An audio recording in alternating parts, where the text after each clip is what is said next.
യേശുക്രിസ്തുവിന്റെ കുരിശുമരണത്തിന്റെയും സംസ്കാരത്തിന്റെയും വേദി എന്ന് വിശ്വസിക്കപ്പെടുന്ന തിരുക്കല്ലറ ദേവാലയത്തിന്റെ പ്രദേശത്ത് ഏകദേശം 2000 വർഷങ്ങൾക്ക് മുൻപ് ഒലിവുമരങ്ങളുടെയും മുന്തിരിവള്ളികളുടെയും സാന്നിധ്യം ഉണ്ടായിരുന്നതായി പുരാവസ്തു ഗവേഷണങ്ങളുടെ വെളിപ്പെടുത്തൽ. യേശു ക്രൂശിക്കപ്പെട്ട സ്ഥലത്ത് ഒരു തോട്ടമുണ്ടായിരുന്നു. ആ തോട്ടത്തിൽ അതുവരെ ആരെയും സംസ്കരിച്ചിട്ടില്ലാത്ത ഒരു പുതിയ കല്ലറയും ഉണ്ടായിരുന്നു. അവർ യേശുവിനെ അവിടെ സംസ്കരിച്ചു എന്ന പരിശുദ്ധ ബൈബിളിലെ വിവരണത്തെ പിന്തുണയ്ക്കുന്ന കണ്ടെത്തൽ ചരിത്ര പ്രാധാന്യമുള്ള ഒന്നാണ്.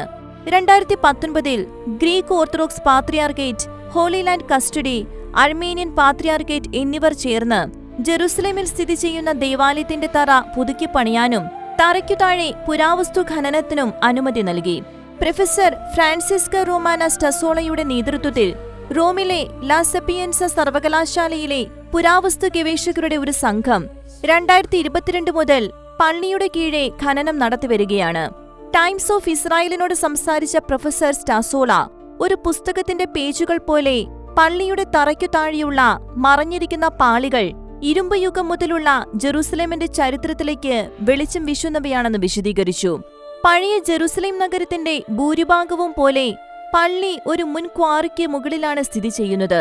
ക്വാറി ഉപയോഗം അവസാനിപ്പിച്ചതിനു ശേഷം പള്ളിയുടെ നിർമ്മാണത്തിനു മുൻപുള്ള കാലയളവിൽ പ്രദേശത്തിന്റെ ഒരു ഭാഗം കൃഷിക്കായി ഉപയോഗിക്കുകയായിരുന്നു. ഈശോയുടെ ക്രൂശീകരണ സ്ഥലത്തിനും കല്ലറയ്ക്കും സമീപമുള്ള തോട്ടത്തെക്കുറിച്ചുള്ള വിശുദ്ധ യോഹന്നാന്റെ വിവരണവുമായി ഈ കണ്ടെത്തൽ യോജിക്കുന്നു. ആർക്കിയോ ബൊട്ടാനിക്കൽ പോളൻ വിശകലനത്തിലൂടെ പുരാവസ്തു ഗവേഷകർ പ്രദേശത്ത് ഒലിവുമരങ്ങളുടെയും മുന്തിരിവള്ളികളുടെയും അവശിഷ്ടങ്ങൾ കണ്ടെത്തിയതായും റിപ്പോർട്ടിൽ പറയുന്നു. ക്രിസ്തുവിശ്വാസം സ്വീകരിച്ച ആദ്യത്തെ റോമൻ ചക്രവർത്തിയായ കോൺസ്റ്റന്റൈൻ ചക്രവർത്തിയാണ് 4-ാം നൂറ്റാണ്ടിൽ ഈ സ്ഥലത്ത് ആദ്യമായി ഒരു പള്ളി പണിതത്. ചരിത്രത്തിലുടനീളം ബസിലിക്ക പലതവണ നശിപ്പിക്കപ്പെടുകയും പുനർനിർമ്മിക്കപ്പെടുകയും ചെയ്തു. AD 614 പേർഷ്യൻ അധിനിവേശത്തിൽ ഇതിന് വലിയ കേടുപാടുകൾ സംഭവിച്ചു. 1009 മുസ്ലിം ഖലീഫ അൽ ഹക്കീം ഇത് നശിപ്പിക്കാൻ ഉത്തരവിട്ടു. 12-ാം നൂറ്റാണ്ടിൽ കുരിശുയുദ്ധക്കാർ പള്ളി പുനർനിർമ്മിക്കുകയും ഇന്നത്തെ അതിന്റെ രൂപത്തിന് വലിയൊരു സംഭാവന നൽകുകയും ചെയ്തു. യേശുവിന്റെ കല്ലറ ഉൾക്കൊള്ളുന്ന ദേവാലയമായ നിലവിലെ ഈടികളിന് താഴെ വൃത്താകൃതിയിലുള്ള ഒരു മാർബിൾ ഘടനയും ഖനനത്തിൽ കണ്ടെത്തിയിട്ടുണ്ട്. കോൺസ്റ്റന്റൈൻ നിർമ്മിച്ച യഥാർത്ഥ ഘടനയുടെ ഭാഗമാണ് ഈ വൃത്താകൃതിയിലുള്ള അടിത്തറയെന്നാണ് അനുമാനിക്കപ്പെടുന്നത്. വിശുദ്ധനാട് ഈസ്റ്ററിനായി ഒരുങ്ങുന്നതിനാൽ ഖനനങ്ങൾ നിലവിൽ താൽക്കാലികമായി നിർത്തിവച്ചിരിക്കുകയാണ്. എന്നാൽ ഖനനങ്ങൾ ഒരു അവധിക്ക് ശേഷം പുനരാരംഭിക്കുകയും ഏതാനും മാസങ്ങൾക്കുള്ളിൽ പൂർത്തിയാകുമെന്ന് പ്രതീക്ഷിക്കുകയും ചെയ്യുന്നു.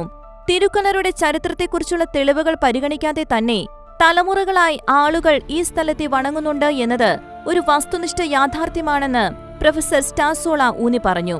ഒരു നിശ്ചിത കാലം മുതൽ യേശുക്രിസ്തുവിന്റെ ചരിത്രവുമായി ബന്ധപ്പെട്ടിരിക്കുന്ന പ്രസ്തുത സ്ഥലത്തെ പുതിയ കണ്ടെത്തൽ പരിശുദ്ധ ബൈബിളിലെ വിവരണങ്ങൾക്ക് ആധികാരിക തെളിവ് കൂടിയായി മാറിയിരിക്കുകയാണ്.